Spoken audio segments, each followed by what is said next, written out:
하나님 말씀은 디모데전서 6장 7절에서 10절까지 말씀입니다. 디모데전서 신약성경 341쪽입니다. 디모데전서 6장 7절에서 10절까지 말씀, 제가 하나님 말씀 받들어 읽겠습니다. 우리가 세상에 아무것도 가지고 온 것이 없음에 또한 아무것도 가지고 가지 못하리니 우리가 먹을 것과 입을 것이 있은적 족한 줄로 알 것이니라. 부하려 하는 자들은 시험과 올무와 여러 가지 어리석고 해로운 욕심에 떨어지나니 그 사람으로 파멸과 멸망에 빠지게 하는 것이라.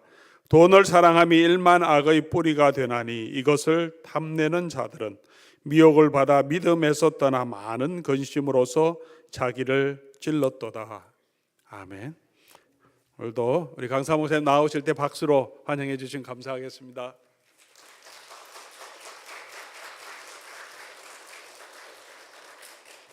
환영해 주셔서 감사합니다. 우리 옆에 계신 분들과 인사 나누고 우리 함께 말씀 나누면 좋겠습니다. 어제와 같이 서로 우리 인사 나누실 때 사랑합니다, 축복합니다 인사 나눕니다.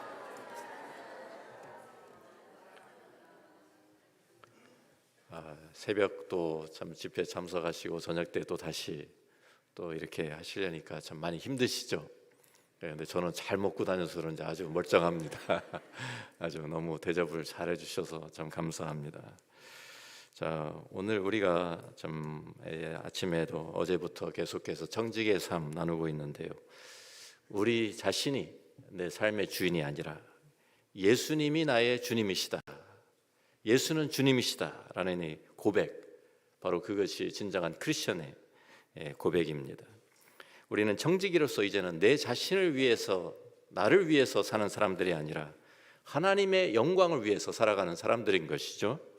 그래서 우리의 삶의 세 가지 큰 영역을 three T's, 우리 세 가지 T로 우리가 요약을 했습니다. 첫 번째 T는 time, 시간입니다. 그래서 제가 어제 저녁에 저희들이 나누었고요. 두 번째 T, treasure, 그래서 재물입니다. 세 번째는 talent, 재능입니다. 그래서 오늘은 참 이제 이 treasure, 재물에 대한 내용을 우리의 말씀을 통해 함께 나눕니다. 그리고 내일 우리 주일 예배 1부, 2부 때에 이제 이 talent, 재능에 대한 말씀을 나누려고 합니다. 자, 우리가 살고 있는 사회는 이 자본주의 사회입니다. 자본주의 사회는 돈이 곧 힘이 되는 그런 사회입니다. 그래서 많은 사람들이 돈이면 무엇이든지 가능하고 행복해질 수 있다라는 이러한 허상에 사로잡혀 사는 물질 만능주의에 좀 사로잡혀서 사는 것이 어떻게 보면 우리가 살고 있는 이 자본주의의 기본입니다. 그래서 자본주의 세상에서는 돈이 최고죠. 돈이 최고입니다. 돈이 많은 사람이 대우를 받습니다. 힘이 있습니다. 그리고 성공한 사람으로 인정을 받습니다. 그러니까 많은 사람들이 이 자본주의 사회에서 돈을 우상으로 섬깁니다. 그리고 믿는 사람들조차 이러한 흐름 속에, 이 세상의 흐름 속에 휩쓸려서 거기에 파묻혀서 함께 살아갑니다. 성경은 돈이 우상이 될 수 있는 이러한 위험에 대해서 우리에게 분명하게 경고해 주지요. 우리가 잘 아는 마태복음 6장 24절 말씀인데요. 우리 같이 읽어봅니다. 같이 읽습니다. 한 사람이 두 주인을 섬기지 못할 것이니 혹 이를 미워하고 저를 사랑하거나 혹 이를 중히 여기고 저를 경히 여김이라. 너희가 하나님과 재물을 겸하여 섬기지 못하느니라. 그랬습니다. 예수님을 주인으로 모신 우리들은 재물에 대해서 어떠한 자세를 가져야 하는지 우리가 말씀을 통해서 함께 우리 살펴보겠습니다. 자, 그런데 이 재물에 대해서 사람들이 두 가지 다른 관점을 가지고 있는 사람들이 있습니다. 자, 사람들이 재산을 모으기 위해서 우선 생각을 좀 해보시면 좋겠어요. 왜 이렇게 재산을 모으기 위해서, 재물을 모으기 위해서 애를 쓰고 있을까? 자, 우선은 지금보다 좀 더 나은 미래를 우리가 좀 살기 위해서 재산을 모으는 분들이 많이 있겠죠. 자녀들에게 좀 더 좋은 환경을 또 기회를 주기 위해서 우리 재산이 필요하다라고 여기기 때문입니다. 또 우리들이 앞으로 노후를 우리들이 잘 편안하게 살 수 있기 위해서 그래서 재산을 모으기도 합니다. 그래야 안전하니까요. 또 재물은 우리의 사회적 지위를 높여줍니다. 그래서 그러한 수단으로 내가 좀 더 다른 사람들보다 인정받는 수단으로 이용되기도 합니다. 그래서 크고 좋은 집에 살든지 아니면 아주 고급 차를 타고 다니든지 아니면 명품으로 치장을 하든지 하면 그러면 다른 사람들이 알아주고 대우를 해주니까 그래서 이 물질 중심적인 이 물질주의의 이 세상에서는 겉으로 드러나는 것 이런 것을 가지고 인해서 평가를 받게 되고 사람들의 대우가 달라지기 쉽습니다. 또 정치적인 권력도 영향력도 이 재물을 축적하면서 그것을 힘으로 영향력을 행사합니다. 자, 미국에서 총기 사고가 또 오늘도 일어났다라는 것을 제가 아까 들은 것 같은데요. 이 플로리다에서 이 미국에서 총기 사고가 계속 일어나지 않습니까? 그렇게 총기 사고가 많이 일어나는데도 규제를 아직도 하지 못하고 있어요. 자, 그 이유가 National Rifle Association이라고 하는 아주 파워풀한 아주 막강한 정치 자금을 가지고 이 국회의원들의 라비를 하는 그 단체가 있기 때문에 이 규제가 안 됩니다. 규제를 받으면 자기들이 이 사업에 그 많은 손해를 끼칠 수 있으니까 되도록이면 규제를 못하게 하려고 하는 것이죠. 그런데 자본주의 사회에서는 이런 것들이 다 정당화가 되고요. 재물이 모든 것의 기준이 되어 있습니다. 그래서 돈이 많으면 이런 영향력도 행사할 수 있고 정치적으로 자기들이 원하는 것을 이룰 수도 있는 거예요.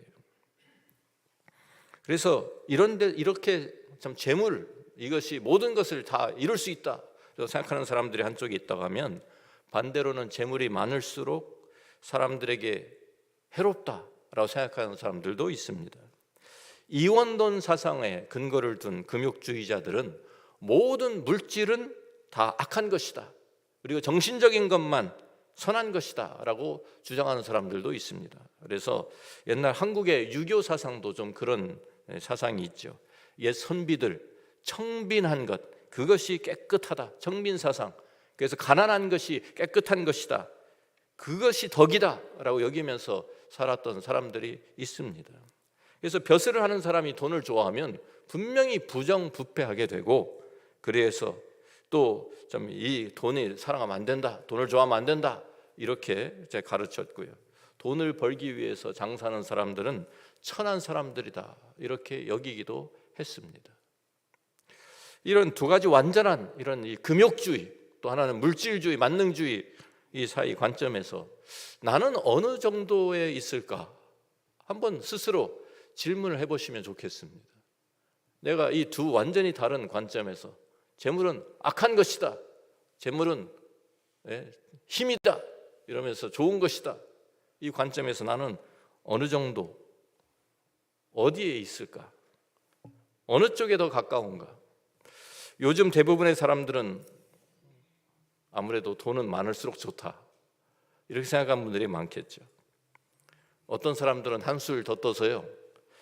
나는 많을수록 좋고 다른 사람들은 없을수록 좋고 그래야 상대적으로 파워가 더 생기니까 그런 사람들도 있습니다. 그런데 성경이 가르치는 것을 우리가 읽어보면 이 성경이 가르치는 재물과는 자본주의도 아니고 금욕주의도 아닙니다.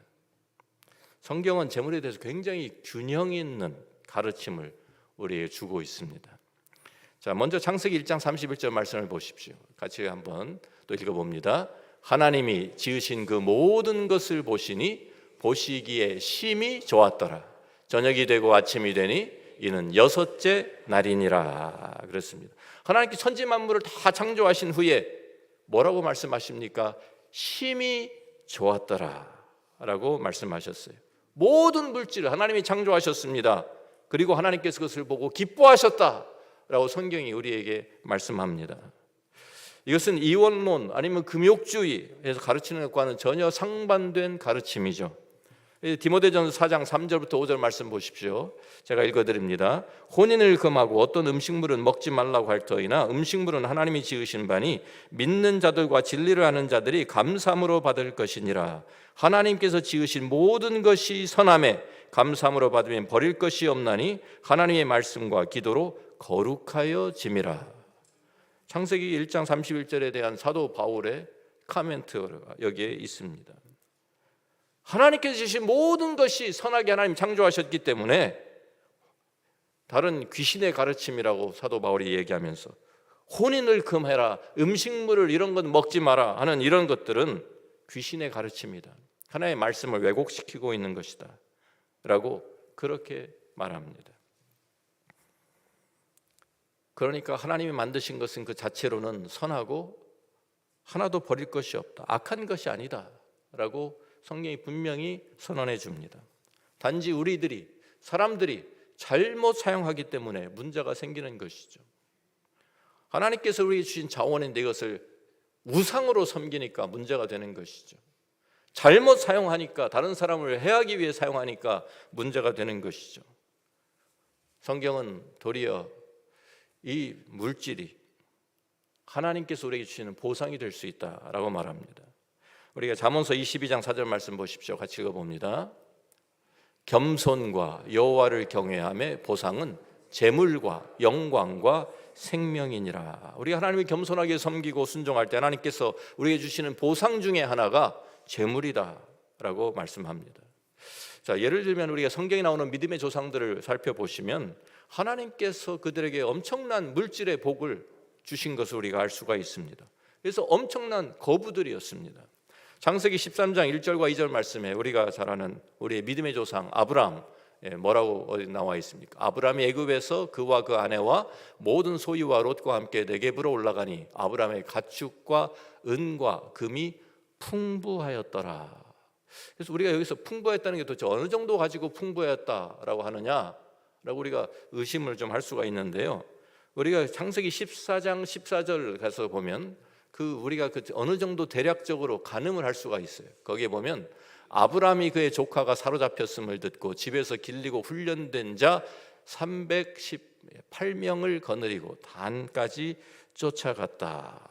자, 무슨 말입니까? 여기에 아브라함의 조카 롯이 사로잡혔을 때 그를 구하기 위해서 자기 집에서 훈련시킨, 자기가 거느리고 있는 군사가 있었다는 거예요. 자기 집에. 우리가 생각하면 아브라함 그러면은 그냥 유목민으로서 텐트 치면서 그냥 가족끼리 이렇게 옮겨 다닌 것처럼 생각하기 쉬운데요. 그게 아닌 거예요. 거기에 자기를 지킬 수 있는 힘, 군사 318명, 그 가솔들, 거기에다 딸린 식구들 하면은 뭐 그 무리가 한 1000명 이상 되지 않았겠습니까? 아이들까지. 그런 엄청난 사람들을 매일 먹이고 그 사람들을 다 돌보고 하려면 돈이 얼마나 많이 있어야겠어요. 엄청난 거부였어요. 우리가 천막 치고 사니까 아이고 참 힘들게 살았구나 그럴 수 있는데요. 아닙니다. 돈이 없어서 집을 안 지은 게 아니에요. 우리 히브리서에 보면은 참 본향 생각하면서 하나님이 지은 성읍을 생각하면서 장막을 치고 살았다라고 말씀하지 않습니까? 그런데 가축, 은, 금이 그만큼 풍부했다라고 우리들이 가늠할 수 있지 않습니까? 보통 요새 재벌급 이상이 되는 것이죠. 욥기 1장 3절도 보십시오.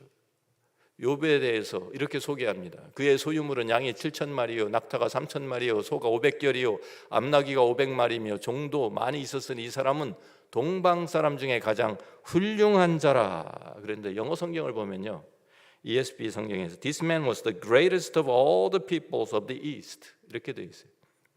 가장 큰 부자, 가장 큰 자, 동방에서 가장 큰 자, 부자였다 이런 말입니다. 이것을 보면 재물은 하나님께서 주시는 여러 가지 복 가운데 하나인 것은 분명합니다. 자, 그런데 성경은 그래서 재물이 좋은 것이다 라고 말하지 않습니다. 재물이 가지고 있는 여러 가지 위험에 대해서 우리에게 분명히 또한 경고해 줍니다. 첫 번째로 성경은 우리에게 재물은 우리에게 절대로 참된 만족은 주지 못한다라는 것을 경고하고 있어요. 아무리 돈이 많아도 만족을 누리지 못한다. 우리 솔로몬 왕이 우리에게 전도서 5장 10절 말씀에 우리에게 이렇게 말씀해 주죠. 같이 읽어봅니다. 은을 사랑하는 자는 은으로 만족하지 못하고 풍요를 사랑하는 자는 소득으로 만족하지 아니하나니 이것도 헛되도다. 은이 많고 금이 많고 뭐 얼만큼 있어도 그 소득을 많이 벌어도 그것으로 절대로 만족을 누릴 수가 없다고 성경이 경고하고 있지 않습니까? 세상의 모든 부귀와 영화를 누렸던 이 솔로몬도 재물 나도 모아봤는데 참된 만족을 주지 못한다라고 고백하고 있는 것입니다. 억만장자였던 정말 철강왕이죠. 존 디 락펠러, 이 사람에게 그 사람이 아주 최고의 전성기 때 세상에서 최고 가는 부자였어요. 처음으로 세상에서 밀리언너가 된 사람입니다. 그래서 이 사람한테 가서 기자가 질문을 했대요. 도대체 돈이 얼마나 있으면 만족을 누릴 수 있습니까? 그 사람이 세계에서 제일 부자였으니까 당신은 이제 만족하십니까? 라고 물어본 거예요. 그랬더니요, 조금 이렇게 생각을 해보더니 뭐라고 대답했는지 아세요? Just a little bit more. 자기가 지금 있는 것보다 조금 더 있었으면 좋겠다. 만족을 모르는 것이죠. 세상에 어느 사람보다 돈이 가장 많은데도 그거 가지고 안 돼. 조금 더 있으면 좋겠다. 조금 밀리언너가 되면 빌리언너가 되고 싶은 거예요. 그게 사람 마음인 거예요. 그게 사람 욕심인 거예요. 근데 돈이 아무리 많아도 왜 만족을 누리지 못합니까? 그것은 돈으로 살 수 없는 것 이상에 너무 많기 때문입니다. 돈만 있으면 다 할 수 있을 텐데 이렇게 생각하는 것 착각입니다. 돈으로 살 수 없는 게 너무나도 많아요. 우리가 책은 우리가 많이 사가지고 책장에 다 꽂아놓고 나는 책을 이렇게 많이 갖고 있는 사람이야 라고 의시될 수는 있지만 그 책을 읽고 이해할 수 있는 두뇌는 돈으로 살 수 있나요? 그냥 보여주기는 거죠. 보여주기. 산의 진미 잔뜩 차려놓고 있을 수 있지만 식욕은 돈으로 살 수 있나요? 돈으로 살 수가 없습니다. 그러니까 아무리 많이 차려놓으면 뭐예요? 맛이 없는데 무슨 만족이 있겠어요? 크고 호화로운 저택은 살 수 있지만 행복한 가정 살 수 있습니까? 돈으로? 안 되는 것입니다. 명품 가지고 온몸 치장하고 할 수 있지만 교양이라는 것은 거기서 나오는 것이 아닙니다. 우리가 십자가까지도 우리는 사서 목에 걸고 다닐 수 있지만 구원은 살 수 없잖아요. 돈으로 천국 가는 거 아니잖아요. 우리가 어린 아이들부터 부르는 노래 돈으로도 못 가요. 하나님 나라. 그렇지 않습니까? 그래서 만족을 못 누리는 겁니다. 돈이 아무리 많아도. 두 번째로 재물은 영적 성장의 걸림돌이 될 수 있습니다. 마가복음 4장 18절 19절 말씀에 주님이 하신 말씀, 씨 뿌리는 자의 비유에 나온 말씀이죠. 같이 읽어봅니다. 또 어떤 이는 가시떨기에 뿌려진 자니 이들은 말씀을 듣기는 하되 세상의 염려와 재물의 유혹과 기타 욕심이 들어와 말씀을 막아 결실하지 못하게 되는 자요. 그렇습니다. 이 말씀이 결실하고 자라는 것을 막는 것이 재물의 유혹이다, 기타 욕심이다 라고 주님이 분명하게 경고하셨습니다. 물질 자체가 악한 것이 아니라 그 재물에 대한 염려, 재물에 대한 욕심 이런 거 생기면 가시떨기에 떨어진 것 씨앗과 같이 영적으로 절대로 성장하지 못하고 열매를 맺지 못하게 된다라고 주님이 경고하시고 있는 것이죠. 세 번째로 재물에 대한 욕심은 여러 가지 악의 근원이 된다라고 또 가르칩니다. 우리가 아까 읽은 디모데전서 6장 9절과 10절 말씀인데요. 다시 한번 읽어봅니다. 부하려 하는 자들은 시험과 올무와 여러 가지 어리석고 해로운 욕심에 떨어지나니 그 사람으로 파멸과 멸망에 빠지게 하는 것이라. 돈을 사랑함이 일만하게 뿌리가 되나니 이것을 탐내는 자들은 미혹을 받아 믿음에서 떠나 많은 근심으로써 자기를 찔렀도다. 돈 자체가 나쁘다가 아니죠. 돈을 사랑함이 일만하게 뿌리가 된다라고 성경이 가르칩니다. 돈을 사랑한 사람은 만족을 모릅니다. 끝없는 그 욕심을 채우려다 보니까 자기밖에 모르는 이기적인 사람이 되어버립니다. 자기 중심적이 되면은요, 다른 사람들이 전혀 보이지가 않습니다. 그리고 어떻게 되든지 상관도 하지 않습니다. 그래서 돈을 사랑함이 일만하게 뿌리가 된다라고 성경이 말씀하는 겁니다. 한 유대인 부자가 얼굴에 근심이 가득한 얼굴로 상담을 하기 위해서 랍비를 찾아왔다고 합니다. 기쁨이 없어요. 그래서 랍비에게 털어놓습니다. 내게는 모든 것이 있습니다. 내가 원하는 것은 무엇이든지 얻을 수 있습니다. 그런데도 내 마음에는 기쁨도 없고 만족도 없습니다. 그런데 제가 도대체 왜 기쁘지 않고 만족도 없는지 이유를 모르겠습니다. 제 문제가 도대체 무엇입니까?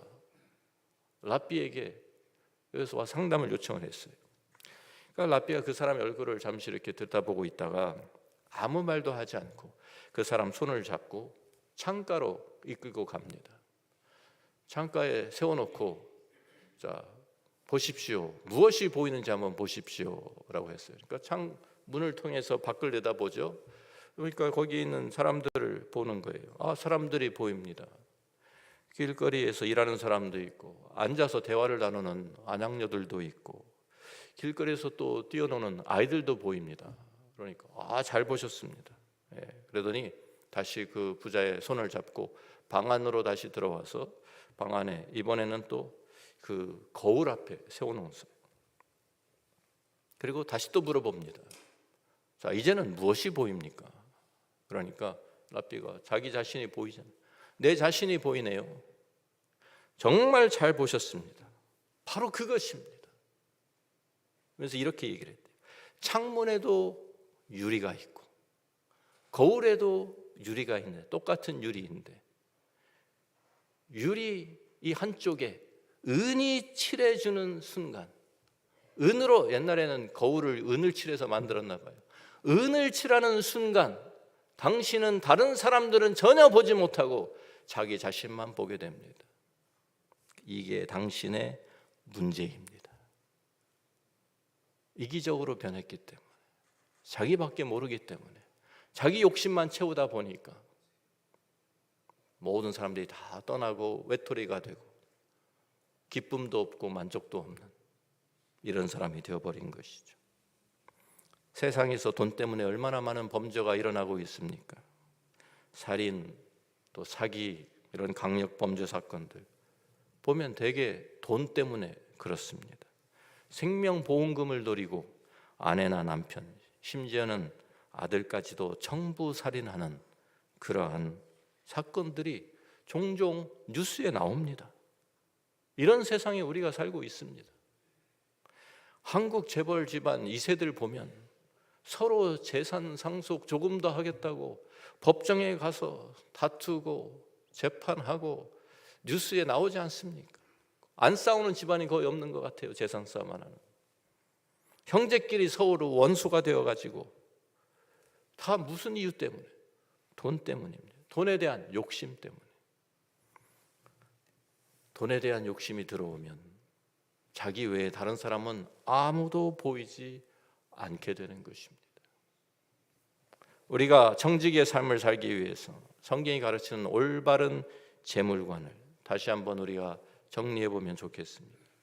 첫 번째로 우리는 먼저 하나님의 소유권을 인정해야 합니다. 하나님이 주인이시다. 학개 2장 8절 말씀인데요. 같이 읽어봅니다. 은도 내 것이요 금도 내 것이니라 만군의 여호와의 말이니라. 그렇습니다. 하나님께서 모든 것을 창조하셨기 때문에 모든 소유권 누구에게 있습니까? 하나님이 말씀하셨어요. 내 거다 다. 은도 금도 다 내 거야. 분명히 선언하셨어요. 그러니 우리는 착각하면 안 돼요. 내 수중에 있다고 내 것이 아닙니다. 내 체킹 어카운트에 들어있다고 내 것이 아니에요. 내가 지금 쓸 수 있다고 내 것이 아닌 거예요. 우리는 맡긴 거예요. 이걸 우리한테 맡겨주신 거예요. 그래서 우리 모든 재물 하나님께 소유권이 있다. 나는 잠시 이것을 맡아서 관리하는 사람일 뿐이다. 나는 청직이야. 내 게 아니야. 함부로 손대면 안 돼. 이러한 이게 분명하게 우리한테 있어야 돼요. 디모데전서 6장 7절 8절 오늘 우리가 읽은 말씀도 같이 다시 한번 보겠습니다. 같이 읽어봅니다. 우리가 세상에 아무것도 가지고 온 것이 없음에 또한 아무것도 가지고 가지 못하리니 우리가 먹을 것과 입을 것이 있은즉 족한 줄로 알 것이니라. 그렇죠? 아무것도 가지고 오지 못했고요, 아무것도 보탠 것이 없어요. 갈 때도 아무것도 가지고 가지 못합니다. 제가 좋아하는 노래 중에 하나가 가수 최의준 씨가 부른 하숙생입니다. 제가 어렸을 때, 지금은 우리가 TV 드라마를 보지만 제가 어렸을 때는 라디오 듣고 드라마가 라디오로 통해서 나왔어요. 다 아시겠죠 그때. 그래서 하숙생이라는 그 라디오 통해서 나오던 그 노래, 제가 어렸을 때 들은 노래 아직도 기억을 합니다. 그래서 제가 노래를 많이 모르는데 한국 노래를 누가 뭐 노래 한번 불러라 그러면 부르는 게 이 노래입니다. 인생은 나그네 길. 그 노래 제가 좋아했으니까. 그런데 저는 그게 가사가 성경에 있는지도 몰랐어요. 성경 읽다 나중에 보니까 성경에 나오더라고요. 빈손으로 왔다가 빈손으로 가는 벌거숭이, 그게 우리 인생인데 빈손으로 왔다가 빈손으로 가는, 우리가 세상에 태어날 때 아무것도 가지고 온 것이 없어요. 갈 때 뭐 우리 태어날 때는 완전히 벌거벗고 나오죠. 갈 때는 그래도 예의 차려 주느라고 옷 입혀서 보내지만 아무것도 가지고 가지 못하잖아요. 이집트의 바로 왕들, 그 피라미드 해놓고 중국의 천자들, 그냥 어떻게든 죽으면서까지도 조금이라도 더 가지고 가겠다. 보물을 잔뜩 무덤에 집어넣었는데, 함께 묻었는데 가지고 갔습니까? 결국엔 다 파헤쳐가지고 다시 다 밖으로 나와 있잖아요. 내가 가지고 있는 것, 모든 것 결국은 다 놓고 가야 됩니다. 우리는 청직입니다. 이 세상에 있는 동안에만 우리가 잠깐 쓰다가 다시 하나님 앞에 돌려놓고 가는 거예요. 그게 청직입니다. 그래서 우리는 재물에 이 균형 있는 관점을 가져야 합니다. 잠언서에 보면 잠언 30장 7절부터 9절에 이런 이제 아굴이라는 사람이 드린 기도에 이 내용이 잘 나타나 있어요. 같이 읽어봅니다. 내가 두 가지를 주께 구하였사오니 내가 죽기 전에 내게 거절하지 마시옵소서. 곧 헛된 것과 거짓말을 내게서 멀리 하옵시며 나를 가난하게도 마옵시고 부하게도 마옵시고 오직 필요한 양식으로 나를 먹이시옵소서. 혹 내가 배불러서 하나님을 모른다 여호와가 누구냐 할까 하오며 혹 내가 가난하여 도둑질하고 내 하나님의 이름을 욕되게 할까 두려워함이니이다. 얼마나 지혜로운 사람의 기도인지 모릅니다. 아굴의 기도는 재물에 대해서 굉장히 균형 있는 통찰력을 우리에게 보여줍니다. 이 사람은 가난함과 부함이 가지고 있는 공통적인 위험을 꿰뚫어 보고 있었습니다. 그래서 가난한 사람은 가난한 대로, 부한 사람은 부한 대로 어디에 생각이 갈까요? 재물에 가는 거예요. 어떻게 하면 돈만 있으면 문제가 해결된다. 그건 공통적으로 갖고 있는 거예요. 공통적으로. 돈 없는 사람은 돈만 있으면 이게 문제가 해결이 될 텐데, 돈 있는 사람은 돈을 믿고 돈으로 해결해 보려고 하고, 하나님을 의지하기보다는 돈을 의지하는 믿음의 대상이 재물이 되어버리는, 이렇게 되는 것이죠. 재물이 삶의 초점이 되어버리면 자나깨나 무슨 생각할까요? 돈 생각밖에 안 해요. 돈 없는 사람은 어디 가서 이 돈을 구하지? 돈을 구해야지 이 문제를 해결할 텐데 이러고 있죠. 돈이 너무 많으면 또 어떻게 될까요? 돈을 잃어버릴까 봐 어떻게든지 지키려고 또 걱정하고 염려하고 근심합니다. 내가 뭐를 가지고 있는, 내가 지켜야 되겠다, 이런 생각이 들지 않아요. 많으면 많을수록 더 지키려고 하는 거예요. 제가 가난한 신학생일 때 아주 형님이 물려주신 아주 막 행편없는 똥차를 타고 다녔습니다. 그래도 머스탱이었어요. 그런데 오래돼가지고 막 그냥 이 구멍이 숭숭 나가지고 밑을 보면 뭐 물이 막 튀어 들어오고 비가 오면 보면은 뭐 구멍이 나서 막 바닥이 다 보여요. 그런 차를 타고 다니다가 신학교를 다니는데 1년 후에 결혼을 했습니다. 제 아내가 직장을 다니면서 이제 인컴이 생기니까 결혼을 하고 우리도 차 하나 사자, 새 차 하나 뽑자. 그래가지고 새 차를 하나 사갖고 왔어요. 와가지고 우리 아파트 앞에다가 세워놨는데 밤에 잠을 못 자겠는 거예요. 누가 이 차 가져가는 거 아니야? 새 차인데? 그래서 몇 번씩 확인 창문 통해 가지고 잘 보인다가 세워놓고 있나? 아직도 있나? 와, 그날 밤에 잠을 거의 못 잤어요. 그렇게 되더라고요, 사람이.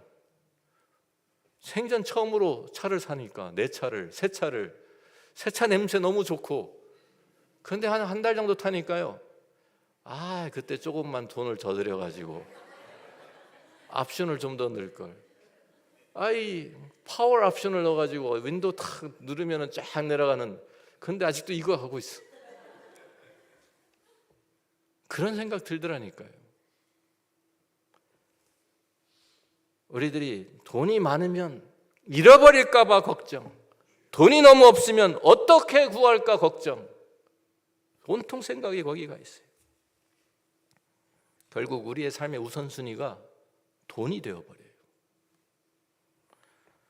하나님을 대하는 태도에 있어서도 너무 배불러지면 하나님 앞에서 교만해질 수 있고, 너무 가난해지면 하나님을 욕되게 할 수 있다.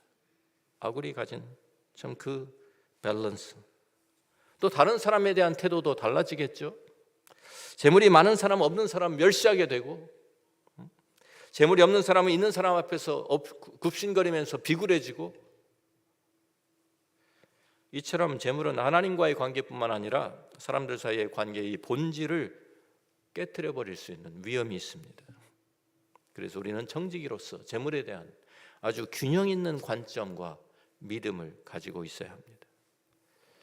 그래서 우리는 자족하는 비결을 배워야 한다라고 성경이 가르칩니다. 우리 빌립보서 4장 11절부터 13절 말씀인데요, 같이 읽어봅니다.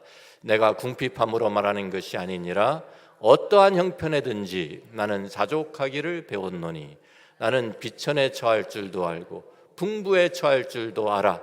모든 일 곧 배부름과 배고픔과 풍부와 궁핍에도 처할 줄 아는 일체의 비결을 배웠노라.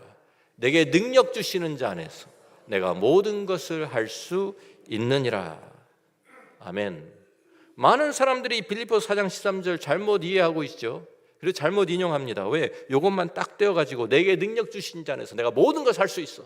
이걸 맨날 외우고 다니니까 이것만 외우는 게 문제인 거예요. 문맥에서 봐야 되는데 무슨 얘기하고 있는 거냐. 그런데 우리가 요 절만 외우니까 저희 대학교 다닐 때도 우리 친구들이 이거 외우면서 슈퍼맨 같이 되게 해달라고. 갑자기 그냥 공부 안 했는데 갑자기 머리가 그냥 하룻밤새 너무 좋아져가지고 공부 안 했는데 100점 맞게 해달라고. 이번 학점 하나님 A 나오게 해주세요. 파이널 시험 잘 보게 해주세요. 이러고 있으면 어떻게 합니까? 그런 얘기가 아니죠. 문맥을 통해서 보면 사도 바울은 훈련을 통해서 배웠다 그러는 거예요. 배웠다. 갑자기 하루아침에 슈퍼맨 된 게 아니에요. 배운 거예요. 무엇을 배웠어요? 어떠한 상황 속에서도 자족하는 법을 배웠다. 돈을 의지하지 않으니까. 없으면 없는 대로, 있으면 있는 대로 누구를 의지하고 사는 거예요? 하나님 의지하면서 내게 능력 주시는 자, 풍부한 곳에도 처할 수 있도록 내게 능력 주시는 자, 궁핍한 그러한 상황에서도 내가 그것을 감당할 수 있도록 하시는 능력 주시는 하나님 의지하고 사는 법을 배웠다는 거예요. 거기에서 자족함이 온다는 것이죠.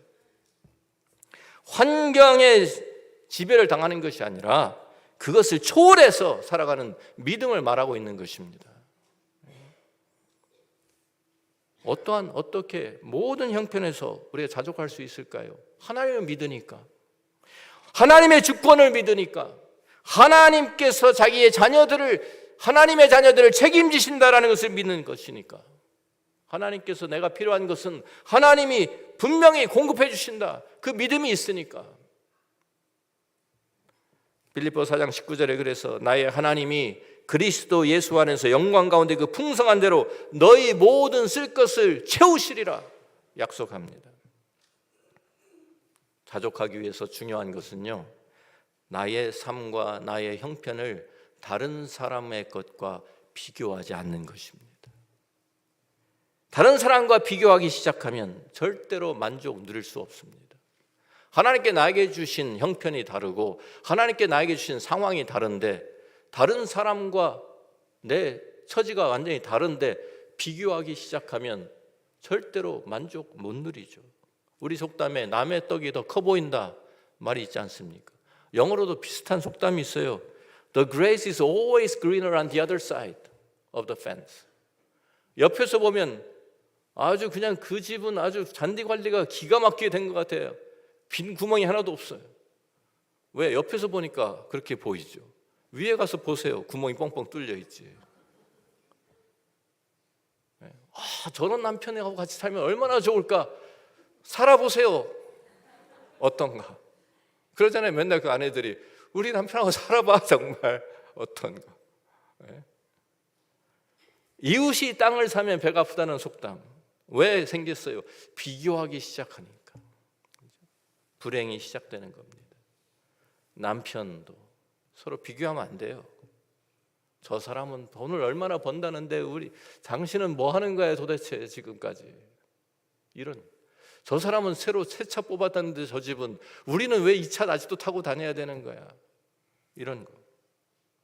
남편도 아내도 자녀도 서로 비교하면 안 됩니다. 자녀들한테 야, 그 집 애는 무슨 뭐 대통령상을 받았다라는데 너는 뭐 하고 있어? 너는 하버드 간다는데 너는 어디 가는 거야? 뭐 넌 네 인생을 어떻게 할 거니? 맨날 비교하면서 우리는 그렇게 하지 않습니까? 아무것도 사실 비교하면 안 됩니다. 하나님께서 나에게 주신 가정, 하나님께서 나에게 맡기신 것 감사하게 받고 자족하는 것을 배우는 것이 진정한 행복을 누리는 지름길입니다. 재물은 우리가 이 땅에 사는 동안에 하나님의 일을 감당할 수 있도록 하나님께서 우리에게 맡겨주신 자원일 뿐입니다.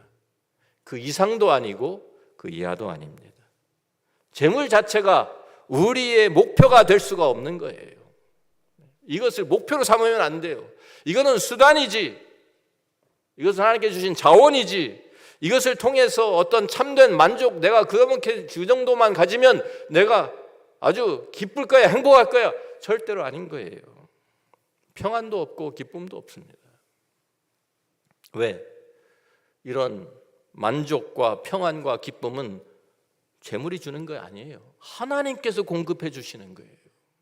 우리가 하나님의 뜻을 따라갈 때, 하나님의 뜻을 따라 순종할 때 하나님께서 우리에게 채워주시는 그런 기쁨과 만족과 감사함이 있는 것이지 재물이 주는 것이 절대로 아닙니다. 창세기 1장 28절 말씀에 우리에게 뭐라고 말씀하십니까? 같이 읽어봅니다. 하나님이 그들에게 복을 주시며 하나님이 그들에게 이르시되 생육하고 번성하여 땅에 충만하라, 땅을 정복하라, 바다의 물고기와 하늘의 새와 땅에 움직이는 모든 생물을 다스리라 하시니라. 하나님께서 우리에게 모든 것을 맡기시면서 모든 것을 다스리라 라고 명하셨어요. 그런데 우리는 거꾸로 재물의 노예가 되어서 살아갑니다. 재물도 우리는 다스려야 되는 거예요. 재물을 다스리면서 노예가 되는 것이 아니라 내가 재물을 다스리는 그 권위를 하나님께서 우리에게 주셨어요. 그것은 하나의 도구이다. 하나님이 나에게 주신 자원이다. 그 재물을 다스리며 주의 일에 힘쓰는 청지기의 삶을 살아가는 우리 로뎀 장로교회 성도님 되시기를 간절히 소원합니다. 우리가 하나님께서 시간의 주인이 되신 것을 우리가 지난번에 말씀 나눴죠. 그것을 인정하고 삶으로 고백하는 실제적인 하나님이 주인이시다라는 것을 고백하는 것이 안식일이라고 말씀드렸습니다. 마찬가지로 우리가 이 안식일 주일을 지키는 것이 하나님께서 우리에게 주신 시간의 참 주인이 누구신지를 우리가 분명히 깨닫고 인정하는 그러한 행위, 그러한 믿음의 표현인 것입니다. 또한 하나님께서 모든 물질의 주인이 되신 것을 우리가 인정하고 우리의 삶으로 고백하는 것이 바로 헌금 생활입니다. 우리 흑인 형제들이 모이는 교회는요, 지금 예배 분위기가 우리들이 드리는 예배하고 전혀 다릅니다. 한번 참석해 보셨습니까? 한번 그런 때 한번 이제 한번 참석해 볼 기회가 있으시면 한번 가서 보세요. 근데 참 재미있습니다. 예, 교인들이 찬양할 때 그냥 촥 일어나서 춤을 추면서 찬양하고요. 예, 그렇죠. 아주 정열적으로 찬양을 드립니다. 설교를 들을 때도 뭐 아멘, 할렐루야, 뭐 이건 보통이고, 막 자기가 좀 너무 막 감격이 넘치면 막 박수도 치고 뭐 일어나서 펄펄 뛰고 화답도 잘합니다. 그래서 어떤 주일에 그 흑인 형제들 모이는 교회에서 목사님이 설교를 하셨어요. 이 설교를 뭐 그냥 뭐 오고 가면서 막 이제 그렇게 설교를 하지 않습니까? 설교를 마무리하면서 이런 얘기를 하신 거예요. 우리 교회는 미문에 앉아있던 안진뱅이가 일어나서 걸었던 것처럼 우리도 일어나서 걸어야 합니다. 외치니까 이 형제들이 그냥 다 같이, 성도들이 다 같이 화답을 해줬어요. 다 일어나서 Let's walk, brother, let's walk. 화답을 해줬어요. 그러니까 이 목사님이 그렇게 회중이 반응을 해주면 힘을 얻잖아요. 그러니까 그래서 목소리를 좀 더 높여서 한 단계 더 한 단계를 더 올라갑니다. 아닙니다. 우리는 그냥 걷는 정도가 아니라 이제는 우리가 갈멜산에서 참 이 엘리야가 뛰었던 것처럼 우리도 뛰어야 합니다. 또 한번 소리쳤어요. 그랬더니 그냥 모든 교인들이 자리에서 일어나서 막 박수를 치고 환호하면서 Let's run, brother, let's run. 화답을 해줬어요. 그러니까 용기를 많이 얻은 이 목사님께서 한 번 더 가야 되겠다 생각을 하신 거예요. 그래서 마지막으로 한 번 더 큰 소리로 외쳤어요. 아닙니다. 우리는 뛰는 정도도 안 됩니다. 우리는 이제 독수리가 날개 펴고 올라옴과 같이 우리가 하늘을 향해 날아야 합니다. 그랬어요. 그랬더니 이번에도 교인들이 열광적으로 반응을 보이면서요, 모두 다 일어나서 펄쩍펄쩍 뛰면서 막 주먹으로 허공을 치면서 또 같이 외쳐준 거예요. 한 목소리로 Let's fly, brother, let's fly. 그러니까 그걸 딱 보고 있던 목사님이 이제쯤 됐다 그래가지고 뭐라고 하셨냐면, 갑자기 정색을 딱 하더니 회중을 쫙 둘러보면서 단호하게 이렇게 말씀하셨어요. 그런데 우리가 하늘을 날기 위해서는 돈이 필요합니다. 그랬더니 모든 성도들이 그 말을 딱 듣는 순간 동시에 털썩 주저앉으면서 이렇게 말을 했대요. Let's just walk, brother. Let's just walk. 헌금에 대한 설교를 들으면 많은 사람들이 엄청난 부담을 가집니다. 목사님들도 헌금에 대해 설교하는 거 엄청난 부담을 가집니다. 그래서 저도 헌금에 대한 설교 잘 안 해요. 성경 공부했다나 하지. 자, 그런데 우리 가르치긴 가르쳐야 되잖아요. 성경적으로 어떻게 헌금해야 되는지, 신앙생활에 굉장히 중요한 부분이기 때문입니다. 우리가 예수님께서 보면 돈에 대한 설교 참 많이 하셨어요. 복음서에 보면 복음서에 나오는 비유들의 한 6분의 1 정도가 이 재물에 대한 주제를 가지고 있습니다. 그래서 우리가 어떻게 돈을 관리해야 되는지, 어떻게 재물을 어떻게 관리해야 되는지, 이것이 우리의 믿음을 보여주는 중요한 척도가 되는 것, 성경이 가르쳐주고 있는 거예요. 예수 그리스도를 주로 모시고 산다고 하면서 우리 오늘 새벽에도 실질적인 고백이 있어야 되는데, 입으로만 고백하는 것이 아니라 하나님의 주권을 인정합니다, 예수를 주여 주여라고 부르는데, 우리가 정말 그 주권을 입으로만 인정하는 것이 아니라 우리의 삶으로 그것을 주님으로 인정하는 그 표현이 무엇으로 나타납니까? 예수님이 실질적으로 나의 삶의 주인이십니다.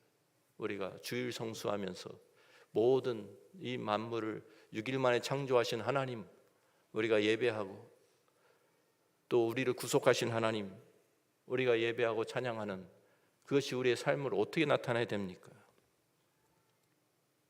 주일 성수뿐만 아니라 우리가 재물을 관리하는, 어떻게 관리하고 있느냐, 이걸 통해서 그 믿음이 나타나는 거예요. 누가 실질적인 주인인지.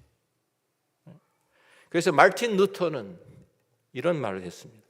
돈 지갑이 회개하지 않은 사람은 진정한 회개를 한 것이 아직 아니다. 돈 지갑이 먼저 회개해야 된다. 우리는 헌금에 대한 올바른 이해가 필요합니다. 많은 크리스천들이 헌금을 드리면서도 어떻게 드려야 하는지, 또 헌금의 의미가 무엇인지도 잘 모르는 분들도 꽤 있어요. 저희 교회에 이제 처음으로 교회를 한 번도 안 다니다가 처음으로 교회를 나오신 분이 계셨는데, 이분이 교회가 어떻게 돌아가는지도 모르니까 이분이 예배는 참석하고 하다가 저한테 한번 이렇게 물어보더라고요. 목사님, 제가 본 주보를 보니까 매주일 거치는 헌금 상당한 액수인데 그걸 보면 목사님 엄청 부자시겠어요? 그래서 저는 처음에 무슨 말인지 어리둥절했어요. 그런데 알고 보니까 이분이 교회를 어떻게 생각을 했느냐, 매상을 올리는 사업체로 생각을 한 거예요. 그러니까 모든 목사가 교회 주인이고 모든 헌금이 다 저한테 오는 걸로 담임 목사 수입으로 생각을 한 거예요. 그러니까 와, 우리 목사님 능력 있다, 엄청나게 돈 잘 걷어들이네, 이렇게 생각을 한 것이죠. 아니, 그러니 그렇게 생각하는 분이 실제로 있더라니까요. 어떤 사람은 또 저한테 와서 질문을 합니다. 아니, 목사님 말씀하신 것처럼 모든 것이 다 하나님 것인데, 그렇죠? 하나님이 그러면 모든 걸 다 가지고 계신 분인데, 하나님이 제일 부유하신데 왜 우리 가난한 사람들이 부유하신 하나님께 헌금을 드려야 합니까, 목사님? 그런 분도 있었어요. 헌금의 의미를 오해하면 이런 질문들이 나옵니다. 헌금은 하나님이 부족함을 느끼셔서 우리에게 좀 도와주라, 나 좀 도와달라고 그렇게 해서 헌금 나라고 하시는 겁니까? 아니죠. 헌금은 내 것을 하나님께 드리는 것이 아닙니다. 그렇게 생각하니까 큰 착각을 하고 있는 거예요. 모든 것이 이미 하나님의 것이잖아요. 모든 소유권이 다 하나님께 있어요. 현재 내가 가지고 있는 것, 내가 누리고 있는 것 다 하나님의 것이에요. 사실은 나는 하나님의 것을 잠시 맡아가지고 있는 청직이잖아요. 그러니까 하나님의 것을 하나님께서 쓰시고자 하실 때 우리는 맡아가지고 있던 것을 하나님께 돌려드리는 것, 이게 헌금이죠. 그렇지 않습니까? 우리가 은행에다가 우리 어카운트를 열고 돈을 맡겨놓지 않습니까? 누구 돈입니까? 은행 돈입니까? 제 돈입니까? 제가 주인이에요. 은행은 관리만 해주고 있는 거예요. 지금 언제든지 제가 가서 사인하고 이거 내 돈인데 다시 이제 내가 나한테 줘, 그러면 은행이 줘야 됩니까? 안 줘도 됩니까? 줘야 되죠, 당연히. 하나님께서 우리에게 맡겨 놓으신 거예요. 우리는 청직이에요. 그래서 하나님께서 야, 이제 내가 그거 좀 써야 되겠다, 내놔. 그러면 당연히 드려야 됩니까? 아닙니다, 이거 내 겁니다, 이래야 됩니까? 이거 내 겁니다, 그러면 도둑놈인 거예요. 그렇지 않습니까? 헌금이라는 것은 단지 물질의 헌신이 아닙니다. 하나님이 진정한 주인이시라는 것을 우리가 그 믿음의 고백인 것이고, 우리가 그것을 우리의 삶으로 표현하는 것이고, 그것이 곧 예배인 것입니다. 그래서 예배 순서 가운데 헌금 순서가 있는 것입니다. 하나님의 주인 되심을 인정하는 순서입니다. 믿음을 고백하는 순서입니다. 성경 우리가 드리는 모든 헌금 하나님께서 기쁘게 받으신다 가르치지 않습니다. 우리가 헌금을 잘 이해하지 못하고 드리면 하나님께서 거부하세요, 안 받으시는 거예요. 헌금으로 인정을 안 하시는 거예요. 이사야 1장 10절부터 13절 말씀인데요, 같이 한번 읽어볼까요? 너희 소돔의 관원들아, 여호와의 말씀을 들을지어다. 너희 고모라의 백성아, 우리 하나님의 법에 귀를 기울일지어다. 여호와께서 말씀하시되 너희의 무수한 재물이 내게 무엇이 유익하뇨? 나는 수량의 번제와 살찐 짐승의 기름에 배불렀고 나는 수송아지나 어린 양이나 수렴소의 피를 기뻐하지 아니하노라. 너희가 내 앞에 보이러 오니 이것을 누가 너희에게 요구하였느냐? 내 마당만 밟을 뿐이니라. 헛된 재물을 다시 가져오지 말라. 분향은 내가 가증히 여기는 바요, 월삭과 안식일과 대회로 모이는 것도 그러하니 성에 아울러 악을 행하는 것을 내가 견디지 못하겠노라. 이스라엘 백성들이 삶 속에서는 악을 행하면서도 하나님 앞에서는 그냥 형식적으로 나와서 제사를 드리는 것, 그건 무익한 것이다. 하나님께서 헛된 것이라 그러시면서 헛된 예배라고 받기를 거부하셨습니다. 형식적으로 하나님 앞에 나와서 마당만 밟고 얼굴 도장 찍고 가는 것, 이거는 진정한 예배를 드린 것이 아닌 것이죠. 마음에 담겨 있지 않은 헛된 점을 다시 가져올 필요 없다. 하나님이 선언하십니다. 제사는 열심히 드렸는데 하나님이 받아들이기를 거부하시면 우리에게 아무런 유익이 없습니다. 그러면 하나님께서 어떤 헌금을 기쁘게 받으실까요? 고린도후서 9장 7절 말씀 봅니다. 같이 읽어봅니다. 각각 그 마음에 정한 대로 할 것이요 인색함으로나 억지로 하지 말지니 하나님은 즐겨내는 자를 사랑하시느니라. 하나님께 기쁘게 받으시는 헌금은 즉흥적이거나 인색함으로 또는 억지로 드리는 헌금이 아니라 미리 준비해서 기쁜 마음으로 드리는 헌금입니다. 우리가 어렸을 때 우리 어머니들이 집에서 주일날 하나님 앞에 헌금 드리기 위해서 미리 다리미로, 새돈을 구하지 못하면 다리미라도 가지고 와서 다리미로 빳빳하게 다려가지고 봉투에 넣어서 하나님께 드렸던 것을 우리가 보고 자랐습니다. 우리 교회도, 이 교회도 그렇게 하시는 것 같은데, 미리 준비해서 기쁨으로 헌금을 드리는 것을 장려하기 위해서 예배당 입구에 헌금함을 놓습니다. 들어오실 때 헌금하고 들어오시로. 교회마다 헌금 드리는 방법이 다를 수 있습니다. 헌금함을 사용하는 교회도 있고, 어떤 교회는 예배 중에 헌금 드리는 순서를 갖기도 합니다. 뭐가 더 좋다, 그렇게 할 수는 없겠죠. 그런데 헌금 바구니 아니면 헌금 접시가 돌아가게 될 때, 그때야 직업을 열어보고, 그리고서 그때야 액수를 정하는. 그래서 뽑았는데 잘못 뽑았어요. 100불짜리가 나왔어. 아이쿠, 이거 아닌데 다시 집어넣고 10불짜리 찾고 5불짜리 찾고 이러는 분들 많잖아요. 준비가 안 된 헌금이죠. 마음이 담겨 있는 헌금이 아닌 것이죠. 그런 헌금은 차라리 안 하는 게 낫습니다. 그렇지 않습니까? 어떤 분은 정말 제가 본 건데요, 헌금이 이렇게 돌아가고 있는데 헌금 접시가 아무리 봐도 헌금이 100불짜리밖에 없는 거예요. 낼 수는 없고 아깝고. 그러니까 그 헌금을 거두는 집사님 잠깐 붙들어 놓고 100불짜리 놓고 받고 가는 거예요, 자기가. 와, 아주 대단한 사람들이 많아요, 세상에. 다른 사람들을 의식해가지고 체면 때문에 어쩔 수 없이 헌금하긴 했는데, 하고 나서 아까운 마음이 들면 그거는 인색한 마음으로 드리는 것이죠. 즉흥적으로 드리는 것도 그렇습니다. 옛날에 우리 한국에서 부흥회 할 때 부흥사 와가지고 건축원금 하니까 이제부터 100만 원 할 사람! 그러면 손 막 들고 가락지 빼고 다 즉흥적으로 감정적으로 한 거 아닙니까?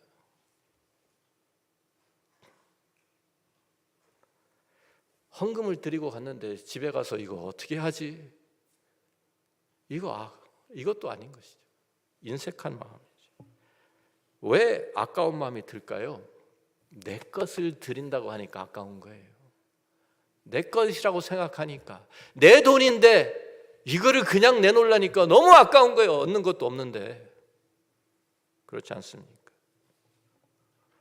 그런데 아까 말씀드린 것처럼 하나님 것이라면 당연히 드려야지. 하나님 건데. 헌금을 드리면서 아까워하는 사람은 아직도 내가 주인이라고 생각하고 있기 때문입니다.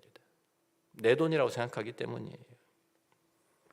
분명히 성경이 말합니다. 각각 그 마음에 정한 대로 할 것이요 인색함으로나 억지로 하지 말지니 하나님은 즐겨내는 자를 사랑하시느니라. 두 번째로 하나님은 이웃을 사랑함으로 드리는 헌금을 기뻐하신다 말씀합니다. 히브리서 13장 16절 말씀인데요. 같이 읽어봅니다. 오직 선을 행함과 서로 나누어 주기를 잊지 말라. 하나님은 이 같은 제사를 기뻐하시느니라. 선을 행함과 서로 나누어 주는, 선을 행하기 위해서 또 어려운 사람들과 나누기 위해서 드리는 헌금, 하나님께서 기뻐하신다 말씀합니다. 세 번째로 하나님은 믿음과 희생으로 드리는 헌금을 기뻐하십니다.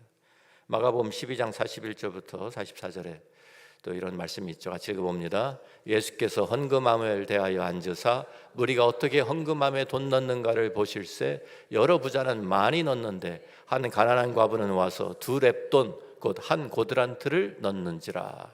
예수께서 제자들을 불러다가 이르시되 내가 진실로 너에게 이르노니 이 가난한 과부는 헌금함에 넣는 모든 사람보다 많이 넣었도다. 그들은 다 그 풍족한 중에서 넣었거니와 이 과부는 그 가난한 중에서 자기의 모든 소유 곧 생활비 전부를 넣었느니라 하시니라.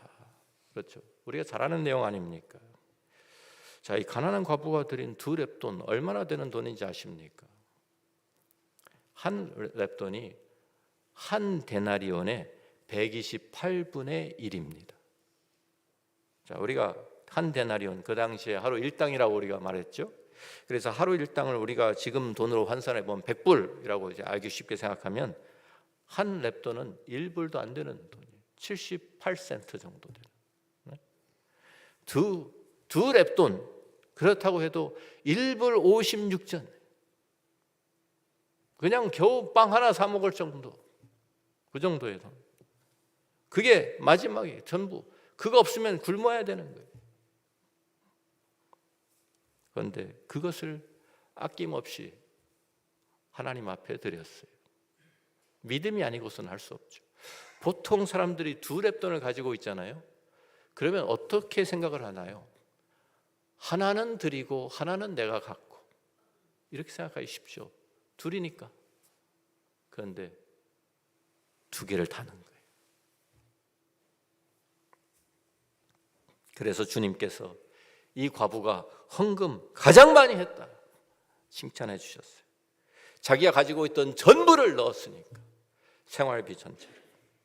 하나님을 향한 온전한 사랑이 없었으면, 또 하나님께서 나를 책임져 주신다는 온전한 믿음이 없었다면, 신뢰가 없었다면 불가능한 일입니다. 그런데 희생적으로 자신의 전부를 드렸어요. 우리 성도들은 하나님께서 기뻐하시는 헌금을 드려야 할 책임이 있습니다. 그리고 교회는 성도들이 하나님께 드린 헌금을 바르게 사용해야 될 책임이 있습니다.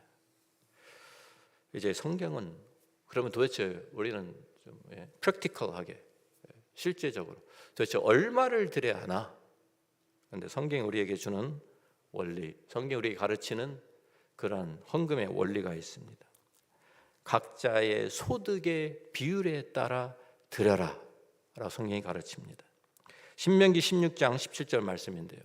같이 읽어봅니다. 각 사람이 내 하나님 여호와께서 주신 복을 따라 그 힘대로 드릴지니라. 그렇죠. 하나님께 주신 복을 따라 라는 말씀은 각자의 그 소득의 비율에 따라 최선을 다해서 드려라 라고 가르쳐 주는 있는 것이죠. 신약에서도 마찬가지예요. 고린도전서 16장 2절 말씀인데요. 또 읽어봅니다. 매주 첫날에 너희 각 사람이 수입에 따라 모아두어서 내가 갈 때에 연보를 하지 않게 하라. 수입에 따라 헌금을 모아두어라 라고 말합니다. 구약 성경에서도 신약 성경에서도 헌금의 원리는 항상 소득의 비율입니다. 소득이 많은 사람은 많은 대로, 적은 사람은 적은 대로 소득의 비율로 하나님 앞에 드리는 것입니다. 그런데 우리의 헌금 보면은 10년이 지나도 일정하지 않나요? 똑같은 액수. 우리 주일학교 헌금 보면은 한 사람이 1불씩. 근데 우리 어른들도 비슷하잖아요. 주일 헌금 그냥 하루에 한 번 예배 드릴 때 10불씩. 20불씩 정해놨어요. 그냥 정해놓고 우리 비율은 얼마나 드려야 될까요? 성경에 나타난 가장 기본적인 비율이 10분의 1입니다. 그래서 이것을 11조라고 하죠. 11조. 어떤 사람들은 구약 성경의 율법에서 나온 것이기 때문에 11조 따를 필요가 없다 이렇게 주장한 사람도 봤어요. 그런데 11조가 시작된 것은 율법, 모세가 준 율법 때문에 시작된 것이 아닙니다. 우리가 창세기를 보면은요, 좀 우리가 시간이 없어서 다 읽지를 못하겠는데요, 우리가 아브라함이 시작한 거예요. 그렇잖아요. 그래서 참 그 전쟁을 하고 그 이방 왕들 다섯 왕이 쳐들어왔을 때 가나안 왕들과 또 롯이 사로잡혀 갔을 때 구해내오는 그 과정 가운데에서 그가 승리하고 돌아오는데 살렘 왕 멜기세덱이 떡과 포도주를 가지고 나옵니다. 그래서 하나님의 이름으로 축복을 해줍니다. 그랬을 때 아브라함이 그 얻은 것에서 10분의 1을 멜기세덱에게 주었다라고 성경이 가르칩니다. 아브라함이 스스로 자원해서 하나님께 11조를 드린 거예요. 왜? 하나님께서 롯을 구해주게 하셨다. 이 모든 것이 하나님께서 전쟁도 승리하게 해주셨다. 하나님께서 허락하신 것이고 하나님께 그래서 승리는 하나님께 주신 것이기 때문에 하나님께 감사와 헌신의 표현으로 전쟁에서 얻은 것의 10분의 1을 멜기세덱에게 11조를 드린 거예요.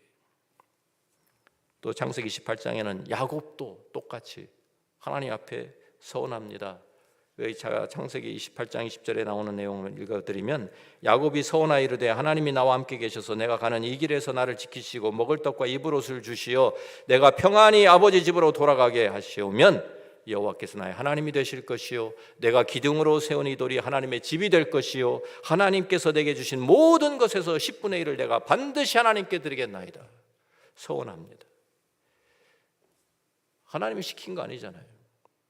야곱이 자원해서 11조 드리겠습니다. 아브라함도 자원해서 11조를 드렸고, 모세가 율법을 통해 11조를 제정한 것이 아니에요. 세금 제도가 아닙니다. 율법이 오기 전부터 하나님의 사람들이 자원해서 드린 11조가 하나의 가이드라인이 된 것이죠. 어떤 사람은 11조보다 더 많이 드리는 사람도 있는 것이고요. 어떤 사람은 아직 11조를 드릴 수 있는 믿음이 없으면 20분의 1로 시작해도 돼요. 제가 믿기는. 우리 목사님은 어떻게 생각할지 모르겠지만 그것도 힘들다. 30분의 1로 시작하세요. 그렇지만 소득의 비율로 하시라는 거예요. 소득의 비율로. 그리고 믿음이 자라는 대로 그 비율을 놀려가면 되는 것이죠. 30분의 1로 시작했다가 그것이 20분의 1이 되고 10분의 1이 되고 10분의 2가 되고 10분의 3이 되면 얼마나 감사한 일입니까? 성경이 우리에게 11조를 그래서 소득의 비율로 우리에게 가이드라인을 주는 것입니다. 그런데 이 11조도 온전한 11조를 드려야 합니다. 누가복음 11장 42절에 보면 같이 읽어봅니다. 너희가 박하와 운향과 모든 채소의 11조는 드리되 공의와 하나님께 대한 사랑은 버리는도다. 그러나 이것도 행하고 저것도 버리지 말아야 할지니라. 우리가 드리는 11조가 온전한 11조가 되기 위해서는요, 계산을 정확하게 하는 것 이상이 되어야 합니다. 어떤 분들은 저희 교회에 계시던 장로님도 그냥 12월 31일까지 막 다 마감해가지고 계산해가지고 그 올해 11조 다 드리고 새해 시작한다고 막 계산해가지고 그리고 가지고 오시는 분이 계셨어요. 그 정성은 참 대단하죠. 그런데 그렇게 숫자 막 소수점까지 계산해가지고 정확하게 계산해야 이게 온전한 11조입니까? 여기에 지금 말씀하셨죠. 바리새인들은 모든 것에 11조는 아주 철저하게 드렸는데 무엇이 빠졌다 그래요? 하나님, 주님께서. 하나님 앞에 공의를 행하는 것이 빠졌구나. 또 하나님에 대한 사랑도 빠졌구나. 이게 무슨 11조냐? 라고 말씀하시는 것이죠. 11조는 액수 이상인 겁니다. 액수 이상. 하나님의 그 은혜를 삶 속에서 기억하는 것이 더 중요한 것이죠. 하나님께서 모든 복의 근원이심을 우리가 인정하는 것이 더 중요한 것이죠. 하나님의 그 모든 주권을, 절대적인 주권을 인정하는 것이 11조로 나타나야 되는 것이지, 그런 것은 없고 그냥 X만 정확하게 계산해서 드리면 온전한 11조가 됩니까? 하나님은 주인이시고 나는 청지기입니다. 나는 종입니다. 이러한 고백으로 드려야 11조가, 온전한 11조가 되는 것이죠. 그렇다고 하면 많은 분들이 또 착각하시는 것이 10분의 1 드렸어. 하나님 것은 하나님께 드렸으니까 나머지 10분의 9는 누구 거? 내 거? 내 마음대로 하면 되지. 이렇게 생각한 분들이 너무 많은 거예요. 나머지 10분의 9, 11조 하나님께 드렸으니까 나머지 10분의 9는 내 겁니까? 아닙니다. 이 전체가 하나님의 것이라는 의미로 11조 드린 겁니다. 그렇다고 하면 나머지 10분의 9 어떻게 사용해야 될까요? 하나님이 기뻐하시는 뜻대로 사용하는 청지기가 되어야 되는 것이죠. 나머지 10분의 9를 어떻게 사용하는가가 너무나 중요한 거예요. 왜? 그것이 온전한 11조를 만드는 것이기 때문에. 나머지 10분의 9, 이제는 하나님께 11조 드렸으니까 나머지 10분의 9 가지고 내가 원하는 거 다 해야 되겠다. 아닙니다. 하나님께 물어보고 써야 되는 거예요. 왜? 하나님 것이니까. 나머지 10분의 9도 하나님 거예요. 여러분, 착각하시면 안 돼요. 그러한 올바른 신앙의 자세, 그것이 충성된 청지기의 자세이고요, 그것이 온전한 11조입니다. 우리가 주일 성수를 통해서 함께 예배드리면서 신앙생활의 기본으로 우리가 삼는 것처럼 11조 역시 나의 주인이시고 나를 구원하신 하나님의 은혜에 감사하는 신앙의 기본입니다. 우리가 온전한 11조를 드릴 때 하나님께서 우리에게 풍성한 복을 약속하십니다. 우리가 잘 아는 말라기 3장 10절 말씀 있죠. 같이 읽어봅니다. 만군의 여호와가 이르노라, 너희가 온전한 11조를 창고에 들여 나의 집에 양식이 있게 하고 그것으로 나를 시험하여 내가 하늘 문을 열고 너에게 복을 쌓을 곳이 없도록 붙지 아니하나 보라. 그렇습니다.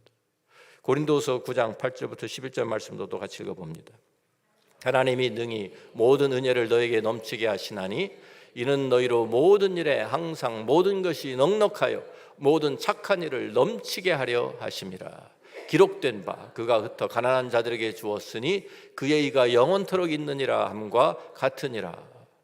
계속해서요, 심는 자에게 씨와 먹을 양식을 주시는 이가 너희 심을 것을 주사 풍성하게 하시고 너희 의의 열매를 더하게 하시리니 너희가 모든 일에 넉넉하여 너그럽게 연보를 함은 그들이 우리로 말미암아 하나님께 감사하게 하는 것이라. 여기에 참 중요한 그러한 원리가 나오는데요, 심는 자에게 씨와 먹을 양식을 주시는 분이라고 하나님을 소개합니다. 그렇지 않습니까?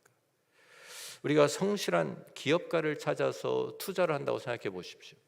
내가 이 사람한테 돈을 맡기면, 투자하면 이 사람이 얼마나 나에게 리턴을 줄까? 이거 고려하지 않겠습니까? 어떤 사람이 열심히 일을 해가지고 내가 투자한 것보다 더 많이 나에게 이익을 돌려주었다. 그러면 그 다음에 그 사람에게 더 맡기지 않겠습니까? 이익을 가져오니까. 하나님 입장에서 보면 똑같은 거예요. 하나님께서 나에게 맡기셨어요.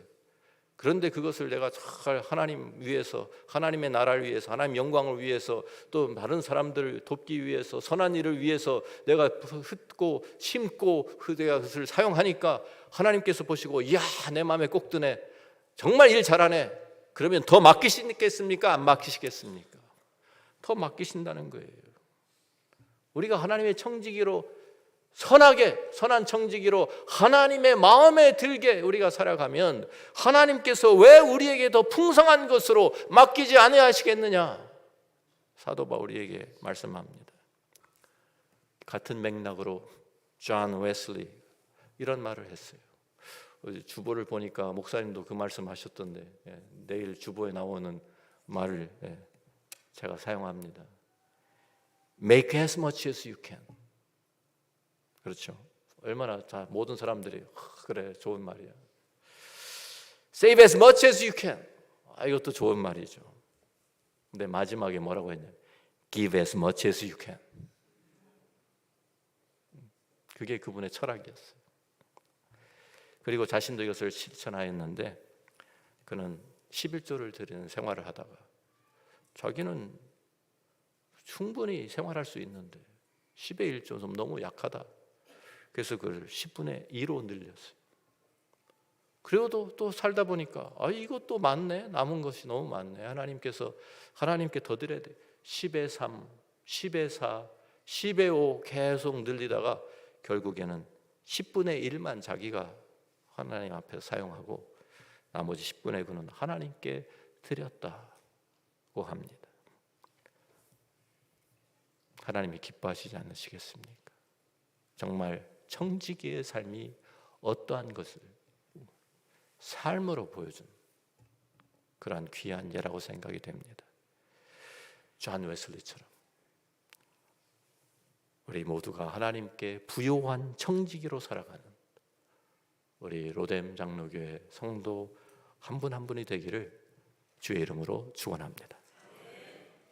같이 우리 말씀 가지고 묵상하며 기도하는 순서를 가지면 좋겠습니다. 오늘 아침에도 말씀드린 것처럼 나더러 주여 주여 하는 자마다 천국에 들어갈 것이 아니요 하늘에 계신 내 아버지의 뜻대로 행하는 자라야 들어가리라. 주님이 말씀하셨습니다. 진정한 주인 누구입니까? 내 재산, 내 재물, 내가 지금까지 모아놓은 것, 사실 이것의 참된 주인이 누구입니까? 하나님께서는 우리의 필요를 다 채워주시는 분입니다. 그것을 그냥 무조건 다 하나님 앞에 내어놓으라는 말씀이 아니에요.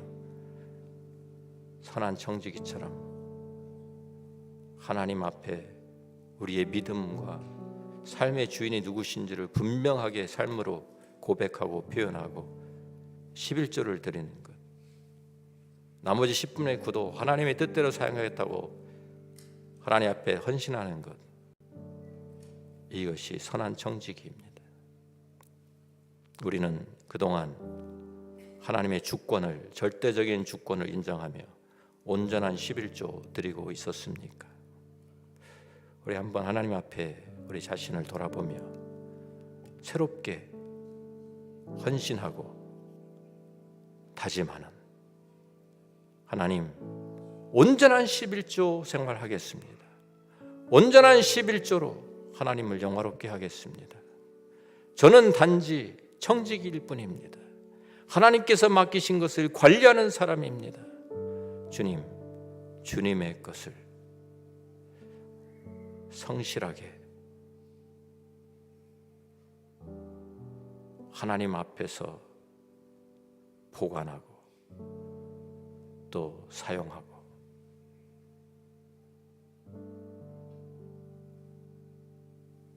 하나님께 영광 올려드리는 우리들이 되게 하여 주옵소서.